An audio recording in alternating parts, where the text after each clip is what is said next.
ابے تم جانتے ہو آزادی کیا ہوتی ہے؟ آزادی ہے عورتوں کو نائٹ کلبوں میں نچانے کا نام تم آزادی سمجھتے ہو؟ اللہ اکبر۔ بچوں کو بگاڑ دینے کا نام تم آزادی سمجھتے ہو؟ چھوٹے چھوٹے بچے ماں باپ کے سامنے زبان درازی کریں، اس کو آزادی سمجھتے ہو تم؟ ارے آزادی کا پیغام دیکھنا ہے تو آ میرے نبی کے دامن کرم سے وابستہ ہو جا۔ دیکھ میرے نبی نے بتایا بیٹی ہے تو تیرے لیے رحمت ہے، عورت بیٹی ہے تو باپ کے لیے، اور اتنی بڑی رحمت کہ 3 بیٹیاں ہیں، تم پڑھا دو، شادی کر دو، اچھی تربیت دے دو، نبی کہتے اللہ تمہیں جنت دے گا۔ 2 ہیں تب بھی، اور اللہ کے کرم سے امید رکھو 1 ہے تب بھی، اور یہی عورت بہن ہے تو بھائی کے لیے رحمت ہے، اور یہی عورت بیوی ہے تو شوہر کے لیے رحمت ہے۔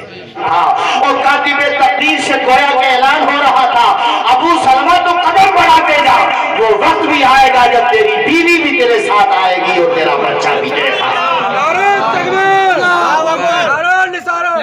مختصر لگاؤ نعرے مختصر لگاؤ۔ سنو میرے عزیز ساتھیو، حضرت ابو سلمہ ہجرت کر کے مقام قباء ایک جگہ ہے مدینہ شریف سے پہلے، یہیں پہلے اسلام جمع ہو رہے تھے، سب ہجرت کر کے یہاں پہ حضور کے چاہنے والے کافی رہتے تھے۔ جانتے ہو کتنے سال کی جدائی رہی میاں بیوی کے اندر؟ وہ باوفا بیوی تھی۔ ابھی برادر گرامی مولانا آصف صاحب بیویوں کو نصیحت کر رہے تھے، میں بھی کروں گا۔ دیکھو اے بیویوں، سیکھنا ہے تو ابو سلمہ کی بیوی سے سیکھو۔ جس جگہ پہ جدائی ہوئی تھی، جس جگہ پہ چھینا جھپٹی ہوئی تھی، جہاں پہ شوہر نگاہوں سے اوجھل ہوا تھا، روزانہ بیوی وہاں پر دن میں آ کر کے بیٹھ جاتی تھی، اور وہیں کسی محفوظ جگہ پورے دن بیٹھی رہتی، اپنے شوہر کو یاد کرتی اور اپنے دودھ پیتے بچے کو یاد کرتی۔ ماؤں کے لیے بچے چھوڑنا آسان نہیں ہوتا، بچوں کے لیے تو ماں باپ چھوڑنا بہت آسان ہوتا ہے۔ وہ تو 4-5 بیٹے ہو گئے تو کہتے ہیں 1 مہینہ تم کھانا کھلا لو، 1 مہینہ تم کھانا کھلا دو۔ تجھے پتا نہیں ہے تیرے ماں باپ نے تیرے لیے اپنا خون پسینہ بنا کر کے بہایا ہے؟ تو آج اپنے بوڑھے ماں باپ کو بوجھ سمجھتا ہے؟ تو آج اپنے بوڑھے ماں باپ کا ٹوکنا، ان کا سمجھانا برا سمجھتا ہے؟ جس دن تیرا باپ نہیں رہے گا، جس دن تیری ماں نہیں رہے گی، تب تجھے احساس ہوگا یار اب مجھ سے کوئی پوچھتا ہی نہیں کہ تو رامپور سے ابھی تک کیوں نہیں آیا، میں مر بھی گیا تو مجھے کوئی فون کرنے والا نہیں۔ ایک وہ میری ماں تھی، جب تک میں گھر پہنچ نہیں جاتا تھا ماں کھانا نہیں کھاتی تھی، ماں انتظار کرتی رہتی تھی۔ ایک دفعہ مجھے منور رانا ملے بھی 1 مہینہ پہلے، سفر میں اتفاق سے مل گئے، بہت اچھے شاعر ہیں۔ تو اصل میں نے کہا بھئی رانا صاحب آپ کی شعر و شاعری تو بہرحال آپ کا فن ہے، آپ کا میدان ہے، مگر ماں کے لیے آپ نے جو شعر کہے وہ میں جلسوں میں پڑھتا ہوں۔ خیر وہ مجھے نہیں جانتے تھے، بڑے خوش ہوئے۔ میں نے پوچھا کون سے شعر پڑھتے ہو؟ میں نے کہا میں آپ کے یہ 4 مصرے تقریباً جب بھی ماں باپ پہ تقریر کرتا ہوں تو مجھے یاد آ جاتے ہیں کہ بلندی دیر تک کی شخص کے حصے میں رہتی ہے، بہت اونچی عمارت ہر گھڑی خطرے میں رہتی ہے، یہ ایسا قرض ہے جس کو ادا میں کر نہیں سکتا، میں جب تک گھر نہ پہنچوں ماں میری سجدے میں رہتی ہے۔ اللہ اللہ، گھر سے نکلا کرو، رامپور کو جا رہے ہو، مراد آباد کو جا رہے ہو، دوستوں کو تو کہتے ہو، سب کو کہتے ہو، ایک دفعہ ماں سے بھی کہہ دو میں رامپور تک جا رہا ہوں۔ وہ بوڑھا باپ بیچارہ بیٹھک میں بیٹھا دیکھتا رہتا ہے، نہ پوچھنا نہ گچنا، کدھر جا رہا کدھر نہیں، تو انگلی پکڑ کے چلتا تھا اپنے باپ سے۔ اگر اتنا بول دے گا ابا جی میں ذرا رامپور تک جا رہا ہوں، میرے لیے دعا کرنا ہے، انشاءاللہ شام تک آ جاؤں گا، تجھے کیا پتا تو نہیں بھی کہے گا تب بھی تیرے لیے دعا کریں گے، مگر تو کہہ کے جائے گا تو ماں باپ کا کلیجہ بڑا ہو جائے گا، ان کے دل سے دعائیں نکل جائیں گی۔ وہ منور رانا کے مصرے بہت اچھے کہے، ہمارے کچھ گناہوں کی سزا بھی ساتھ چلتی ہے، اب ہم تنہا نہیں چلتے، دوا بھی ساتھ چلتی ہے، اور خدا کی قسم یہ شعر تو میرا کلیجہ چیر دیتا ہے، اور میں اللہ سے دعا کرتا ہوں کہ مالک سب کی ماؤں کا سایہ دراز رکھے، سب کے باپ کا سایہ دراز رکھے، اور جن کے ماں باپ دنیا سے جا چکے ہیں مولا ان کو قبروں میں راحت و سکون عطا فرمائے۔ مالک مولا میرے والد مرحوم کی مغفرت فرمائے، اور میری والدہ کا سایہ میرے سر پہ دیر تائم و دائم فرمائے۔ میرا کلیجہ پھٹا یہ سوچ کر کے کہ ایک بیٹے کے لیے اس سے بڑا غم کیا ہوتا ہے جب وہ اپنے باپ کا جنازہ اٹھا رہا ہوتا ہے۔ ہاں آج بھی ہے ایسی اولاد، آج بھی ہے جو اپنے ماں باپ کے اشارے ابرو پہ گردش کرتے ہیں، کما کے لاتے ہیں تو دولت اپنے اماں کے ہاتھ میں رکھ دیتے ہیں۔ ماں دعائیں دیتی ہے، کوئی ماں کوئی اپنے ہاتھ میں تھوڑی رکھے گی دولت عادل بھائی، وہ تو پلٹ کے تمہیں کو دے دے گی، مگر ماں خوش ہوتی ہے کہ میرا مولانا بیٹا، یہ میرا ڈاکٹر بیٹا، یہ میرا کمانے والا بیٹا، میرا مزدور بیٹا، یہ 30 سال کا ہو گیا مگر اس کا بچپنا نہیں گیا، یہ جیسا تھا ویسا ہی ہے۔ ارے تم ماں سے دعائیں لے لے۔ ہم جلسوں میں جاتے ہیں تو لوگ ہم سے بڑی دعائیں کراتے ہیں، قدموں کو بھی چوم لیتے ہیں، خدا کے بندے ہاتھوں کو چومتے ہیں۔ ارے کیا رکھا ہے ان ہاتھوں میں، کیوں چومتے ہو یار ان ہاتھوں کو؟ ایک ایمانی رشتہ ہے، مصافحہ کر لو وہی کافی ہے۔ ہمارے لیے ویسے کام نہ کرو جس سے غرور و گھمنڈ کے راستے کھلنے لگے، بلکہ ہمیں ویسا ہی رہنے دو جیسے ہیں۔ ہاتھ چومنے ہیں تو تنہائیوں میں ماں باپ کے چوم لیا کر۔ ہاتھ چومنے ہیں، باہر سے آیا ہے، باپ سو رہا ہے، اس کے قدم چوم لے۔ باپ دیکھے گا میرا بیٹا میرا پاؤں چوم رہا ہے، تو آ جائے گا، سو جائے گا۔ اللہ کی قسم تیرا باپ اٹھ کر کے خدا کی بارگاہ میں ہاتھوں کو اٹھا دے گا، مولا میرے بچوں کا نصیبہ اچھا کر دے، میرے بچوں کی دنیا بھی اچھی کر دے، جنت بھی اچھی کر دے۔ یار ماں باپ کی دعائیں اولاد کے حق میں ایسے قبول ہوتی ہیں جیسے نبیوں کی دعائیں امتیوں کے حق میں قبول ہوتی ہیں۔ اور بھائیو دعائیں لے لو اپنے بوڑھے ماں باپ کی، ان سے محبتوں کا اظہار کر لو۔ وہ شعر سنو جو میں تمہیں سنا رہا تھا، گھر سے نکلا کرو دعائیں لے کے نکلا کرو، سر پہ دست شفقت رکھوا لیا کرو۔ اللہ اکبر، گھر سے نکلو گے تمہیں فائدہ ملے گا۔ وہ میں تمہیں شعر سناتا ہوں، ہمارے کچھ گناہوں کی سزا بھی ساتھ چلتی ہے، اب ہم تنہا نہیں چلتے، دوا بھی ساتھ چلتی ہے، اور ابھی زندہ ہے ماں میری، مجھے کچھ بھی نہیں ہوگا۔ میں گھر سے جب نکلتا ہوں دعا بھی ساتھ چلتی ہے، میں گھر سے جب نکلتا ہوں، ذرا پڑھ دیں آپ بھی، میں گھر سے جب نکلتا ہوں دعا بھی، سارے لوگ پڑھ دیں دعا بھی، دعا بھی۔ اللہ خوش رکھے۔ مجھے اچھا لگ رہا ہے کہ ماں باپ کے نام پر الحمدللہ یہ ہمارے برادر گرامی ماشاءاللہ، یہ میرے دوست کے بھی بھائی ہیں، اور ماشاءاللہ مجھے بڑی خوشی ہوتی ہے، دین کا جو بھی کام کرے اس کے لیے دل سے دعائیں نکلنا چاہیے۔ ظاہر ہے خوبیاں ہیں تبھی اتنے دنوں تک آپ کے یہاں ہیں ماشاءاللہ، اور میری دعا یہ ہے کہ یہیں پر ان کی زندگی گزر جائے، آمین بولیں۔ اچھا امام مل جائے تو ہمیں اس کی قدر کرنا چاہیے۔ ماں سجاد نظامی انتقال ہو گیا، عادل بھائی ماشاءاللہ بڑا اچھا پڑھ رہے تھے، آج پتہ نہیں آپ کو ہو کیا گیا، بہت اچھا پڑھتے ہی ہیں ماشاءاللہ، لیکن آپ نے بہت اچھا پڑھا۔ وہ سجاد نظامی اللہ غنی کا رحمت کرے، وہ 2 مصرے پڑھتے تھے، اگر اجازت دیں تو میں سنا دوں آپ کو 2 مصرے، ترنم میں سنا دوں، بتائیں سنا دوں؟ ہمارے آصف بھائی نے بھی کہا میں سنا دیتا ہوں، اور بہرحال وہ میرا تو خیر ان کے ساتھ زیادہ زمانہ نہیں گزرا، جس وقت ان کا انتقال ہوا تب میری تقریروں کا آغاز تھا، 1-2 جلسے میں شاید ملاقات رہی ہوگی، لیکن بہرحال حضور کی نعتیں پڑھتا تھا، اور نہ جانے اللہ کو کس کی کون سی ادا پسند آ جائے گا، یہ سوچنا چاہیے۔ وہ ماں باپ کے لیے 2 مصرے پڑھا کرتا تھا، ان کی بیٹیاں اللہ بیٹیوں کے نصیب اچھے کرے۔ وہ جیتے جی دنیا میں جنت کا مزہ لیں گے، وہ جیتے جی دنیا میں جنت کا مزہ لیں گے، جو باپ کو خوش رکھیں گے اور ماں کی دعا لیں گے۔ تم کہو گے مولانا توصیف رضا صاحب ماں باپ کا تذکرہ کیوں کر رہے ہو، کیا ملتا ہے ماں باپ کی خدمت کرنے سے، ماں باپ کی سیوا کرنے سے؟ تو میں آپ کو بتانا چاہتا ہوں، جو ماں باپ کا کہنا مانتا ہے اسے دنیا میں محبتوں کا پیغام ملتا ہے، مرنے کے بعد حوض کوثر کا جام ملتا ہے۔ یہ فسانہ نہیں حقیقت ہے، اپنی ماں سے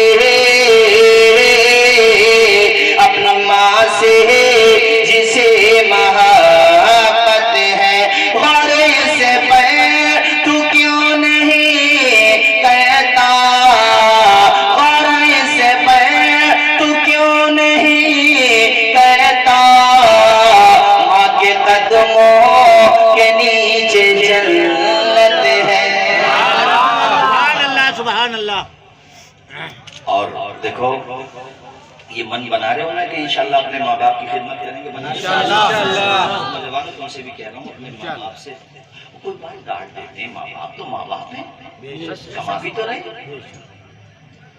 جلسوں میں ماں باپ ماں کے لیے بہت تقریر ہوتی ہے، جو حصہ بھی ہونا بھی چاہیے، لیکن تھوڑا سا تذکرہ نا باپ کا بھی ضروری ہے، چونکہ رتبہ تو ماں کا زیادہ ہے بلا شبہ، لیکن باپ بھی جنت کا دروازہ ہے۔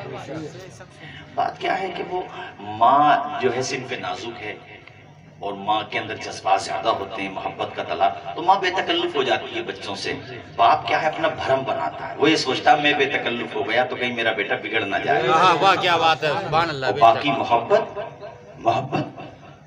میں نے ایک باپ کو دیکھا، میں جلسے میں گیا تو ملنے آئے مجھ سے، اکیلے میں ملے بیچارے، وہ کہ موقع نہیں ملا تو پھر کسی طریقے سے بہرحال وہ جہاں میں سو رہا تھا پہنچ گئے، بڑے روئے جا کر کے، کہنے لگے حضرت میرے پاس ایک ہی بیٹا ہے اور اس کے دل میں کوئی پرابلم تھی، دل میں وال پڑنے تھے، کوئی پریشانی تھی دل میں، بڑے روئے، بہت دیر تک روتے رہے اور بلک بلک کے رونے لگا۔ میں سوچ رہا تھا یا اللہ تیرا کتنا کرم ہے، تو نے دنیا میں بچے کو بھیجا تو لاوارث نہیں بھیجا، باپ جیسی شفقت عطا فرمائی ہے تو نے۔ بڑی دیر تک وہ کہنے لگے حضرت میرے پاس دولت بھی بہت ہے، اللہ کا شکر ہے، ساری چیزیں ہیں، بس میں اس لیے آیا ہوں کہ آپ سفر میں رہتے ہیں دعا کر دیں میرا بچہ ٹھیک ہو جائے۔ مجھے کچھ پرواہ نہیں اپنی دولت کی، میں اپنا مکان دیکھتا ہوں، اپنی بلڈنگ دیکھتا ہوں، گاڑیاں دیکھتا ہوں نا تو اس سے سکون نہیں ملتا، اپنے بچے کے لبوں پہ مسکراہٹ دیکھتا ہوں میری تھکان اتر جاتی ہے۔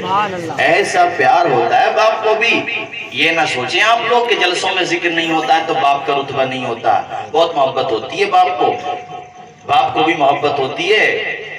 میں بس برسبیل تذکرہ بتا رہا ہوں، ایک دن ایسا ہوا وہ ہماری بیٹی پڑھتی ہے اسکول میں، تو ابھی چھوٹی ہے، مطلب ایسی 6-7 سال کی، 2 سال پہلے کی بات ہے، وہ اتفاق سے اسکول وین جو ہے وہ ہوتا کئی دفعہ دھیان نہیں دیا ڈرائیور نے، تو وہ جو ہے اسکول وین آ گئی، ہمارا گھر کافی کچھ دور ہے اسکول سے، تو وہ جو وہاں پہ اسکول میں رہتے ہیں اس کے پاس ہماری بیٹی گئی، نمبر تو رہتی ہے ان کے پاس، پیرنٹس کا نمبر رہتا ہے، اس نے فون کیا، میری بیٹی کا جو فون آیا خدا کی قسم میں اتنا رویا، اور میں سوچ رہا تھا کہ یار کتنی اللہ تعالیٰ نے محبت دی اولاد کے لیے، یعنی تھوڑی دیر کی بھی گھبراہٹ اولاد کی باپ کو بھی برداشت نہیں ہوتی۔ میں سوچ رہا تھا یار مجھے برداشت نہیں ہوتی تو اس کی امی کا کیا حال ہوگا بھائی، چونکہ ماں کو تو محبت زیادہ ہوتی ہے بلا شبہ، لیکن باپ کو بھی بہت ہوتی ہے۔ میں آپ سے کہنا یہ چاہتا ہوں کہ آپ لوگ اپنے ماں باپ کی خدمت کریں، یہ آج کے جلسے کا ایک پیغام میں آپ کو دے رہا ہوں۔ اگر کبھی ڈانٹ دیں، کسی بات کے اوپر تھوڑا مار بھی دیں تو دل پہ نہ لیں، سوچیں ہمارے ماں باپ ہی تو ہیں، اچھے کے لیے ڈانٹا ہوگا، تمہیں آج برا لگ رہا ہے، بری صحبت کے لیے ڈانٹا ہے کہ غلط جگہ کیوں بیٹھتا ہے، امام صاحب کے پاس جا کے چلا جا، نماز سیکھ لے ان کے پاس، اس لیے ڈانٹ دیا۔ لکھنؤ میں ماں نے بچے کو وہ پب جی گیم کے لیے اس کو ڈیٹا کرانا تھا، وہ پیسے تھے نہیں، اے بی پی نیوز پہ خبر چلی، ماں نے نہیں دیے، اسی وجہ سے کہ بگڑ گیا بہت زیادہ، 24 گھنٹہ اسی میں پڑا رہتا، جب بھی اٹھتا تو گیم ہی کھیلتا وہ، تو اے بی پی نیوز پہ آیا، اتنا اہنکاری ہو گیا تھا وہ بچہ کہ اس نے اپنی ماں کا مرڈر کر دیا، یعنی اس کے ہاتھ کوئی ہتھیار لگا اور ماں کو مار دیا اس نے، اخباروں میں چلا۔ اچھا حکومتوں کو بھی میں کہوں گا ان کی کانوں پہ کیوں نہیں رینگتی، ابے ایسی چیزوں پہ پرتیبند کیوں نہیں لگاتے، آف لائن جوئے پہ پرتیبند ہے لیکن ڈریم 11 بولے کیا بولتے ہیں یار اس کو، اس پہ پرتیبند نہیں ہے، یعنی آن لائن جوا کھیلو تو وہ چلے گا، وہ لیگل ہے، اور اگر آف لائن کھیلو تو انلیگل ہے۔ ابے چوری اندھیرے میں ہو یا اجالے میں ہو، چوری تو چوری ہے، پابندی کو نہیں لگاتے آپ لوگ۔ ایسے گٹکے کے پیکٹ پہ لکھا ہوگا اس کا کھانا صحت کے لیے ہانیکارک ہے، ابے جب ہانیکارک ہے تو پرمٹ کیوں دے رہے ہو تم لوگ، تم تو ڈکیتی خود کر رہے ہو، سب سے بڑے ڈکیت تو تم ہی ہو۔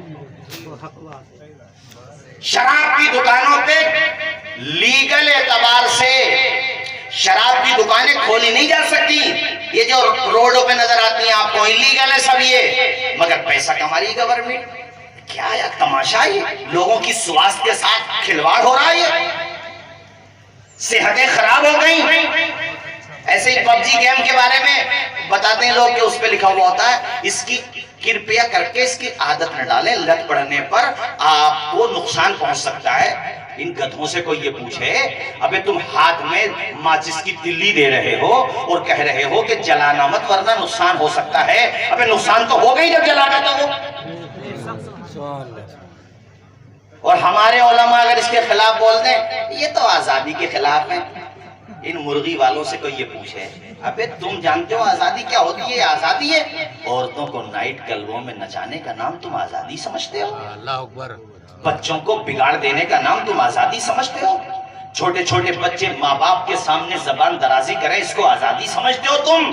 ارے آزادی کا پیغام دیکھنا ہے تو آ میرے نبی کے دامن کرم سے وابستہ ہو جا۔ دیکھ میرے نبی نے بتایا بیٹی ہے تو تیرے لیے رحمت ہے، عورت بیٹی ہے تو باپ کے لیے، اور اتنی بڑی رحمت کہ 3 بیٹیاں ہیں، تم پڑھا دو شادی کر دو اچھی تربیت دے دو، نبی کہتے اللہ تمہیں جنت دے گا۔ 2 ہیں تب بھی، اور اللہ کے کرم سے امید رکھو 1 ہے تب بھی، اور یہی عورت بہن ہے تو بھائی کے لیے رحمت ہے، اور یہی عورت بیوی ہے تو شوہر کے لیے رحمت ہے، اور یہی عورت ماں ہے تو اس کے قدم کے نیچے جنت ہے۔ اسلام نے دی ہے عورت کو عزت۔ تم کیا جانو عزت کیا ہوتی ہے؟ بات بہت آگے بڑھ گئی، مگر چونکہ آپ دلچسپی سے سن رہے ہیں اس لیے میں نے گفتگو کا دائرہ تھوڑا سا وسیع کر دیا۔ اللہ آپ سب کو خوش رکھے، آپ کی آنکھوں سے جذبات جو دل میں تھے وہ دل کے پیمانے جو آنکھوں سے چھل کے میرا خدا چاہے گا تو ہماری بخشش کا سامان بنا دے گا۔ اپنے ماں باپ سے محبت کرنا بتا رہا تھا، حضرت ابو سلمہ کی بیوی بھولے تو نہیں ہیں آپ لوگ؟ بھولے تو نہیں ہیں؟ اچھا اس کو یاد رکھیں گے یا بھول جائیں گے؟ انشاءاللہ انشاءاللہ۔ ابو سلمہ کی بیوی روزانہ وہیں پہ آ کے بیٹھ جاتی جہاں پہ جدا ہوئی تھی۔ کتنے دنوں بیٹھی پتہ ہے آپ کو؟ 1 مہینہ، 2، 3، 4، 5، پورے 12 مہینے تک کا یہ سفر رہا۔ ایک دن حضرت گھر والوں کو بھی خیال آ گیا، یعنی ان کی بیوی کا جو پریوار تھا جو میکا تھا انہیں ترس آ گیا، اتنی روتی رہتی تھی۔ بیویوں اپنے شوہروں سے ایسی محبت کرو جیسے کہ ابو سلمہ کی سب کچھ لاڈ بھی ملا پیار بھی ملا، مگر شوہر کا پیار نہیں ہے تو بیوی بے قرار، بچہ نہیں ہے، کبھی اپنے گھر پہ کوئی بات ہو جاتی ہے سسرال میں تو اس کی شکایت ہے کہ مت کرو، چھوٹی چھوٹی باتوں کی مت کرو، یہ سوچو کہ میرے شوہر کے جو ماں باپ ہیں یہی میرے ماں باپ ہیں، اور تم ایسا کردار اپناؤ گی نا وہ کتنی سنگ دل ہوں گے، ایک دن ان کو بھی ایک ترس تو آئے گا یار کتنی اچھی ہمیں بہو ملی ہے، ہم نے کتنا ظلم کر لیا، تو انشاءاللہ وہ تمہیں بیٹی کا درجہ دے دیں گے، اور جب وہ تمہیں بیٹی کا درجہ دیں گے تو وہ گھر کبھی بگڑے گا نہیں بلکہ جنت کا باغ بن جائے گا۔ اور ایسے ہی شوہر کے ماں باپ سے بھی کہوں گا اگر تمہارے گھر میں دلہن تھوڑا سا جہیز کم بھی لائی ہے تو یار نظر انداز کرو، تم جہیز سے شادی کی ہے یا تم نے عورت سے شادی کی ہے؟ اگر کچھ کم بھی لائی ہے تو مت دو تانا اسے، یہ سوچو کہ ہماری بیٹی ہی تو ہے، ہمارے بیٹے کی بیوی ہے، اب اس کے ماں باپ ہم ہی ہیں۔ جب تم اسے ماں باپ جب تم اس کے لیے ماں باپ کا پیار بن جاؤ گے نا تو پھر وہ گھر جا کر کے بولے گی اپنے میکے میں کہ خدا سب کو ایسی سسرال دے جیسے اللہ نے مجھے سسرال دی ہے۔ میں یہ چاہتا ہوں، میری قوم میں جب طلاقوں کے میٹر ہوتے ہیں بڑی تکلیف ہوتی ہے، طلاقوں کے میٹر پہلے لور کورٹ میں جاتے ہیں، پھر ڈسٹرکٹ کورٹ میں جاتے ہیں، اور پھر ہائی کورٹ میں، اس کے بعد سپریم کورٹ میں۔ مذاق کس کا اڑتا ہے؟ شریعت کا۔ تو مت کرو ایسی حرکت، غصے میں ہو جاؤ حضرت مولانا آصف صاحب قبلہ کے پاس، پہلے سلیوشن لو۔ گھر جلانے کے بعد اب یہ نہیں کہا جائے گا حضرت کوئی طریقہ ہے جو گھر اب بچ جائے، اب وہ تو جل گیا اب کیا بچے گا؟ پہلے آتا سلیوشن بتایا جاتا، وہ بہت اچھے طلاق احسن بتائی جاتی، تمہیں طلاق مغلظہ کا نمبر ہی نہیں آتا۔ عورت پاکی کے زمانے میں ہوتی تو اس کو اولاً تو ایسا نمبر آنے نہیں چاہیے، شریعت میں یہ ہے کہ دونوں میں بگاڑ ہو جائے تو ایک میاں کی طرف سے ایک بیوی کی طرف سے 2 حکم بن جائیں، آپس میں صلح کریں، نپٹانے کی کوشش کریں، پھر بھی بات نہ بنے تو عورت جب پاکی کے زمانے میں ہوتی ہے تو صرف 1 طلاق دے دیں۔ 3 مہینے 10 دن تک اگر عورت اور بیوی دونوں کو یہ لگے کہ یار جو رویا وہ پہلے کو ہی رویا، عورت یہ شوہر یہ سوچے جو رویا وہ پہلی کو، بیوی یہ سوچے جو رویا وہ پہلے کو رویا، لگے کہ تو اسی میں رجعت کر لیں گے، بات ختم، نہ نکاح کی ضرورت ہے اور کوئی پریشانی بھی نہیں آئے گی، اور من بنائی لیا کہ نکالنا ہی ہے،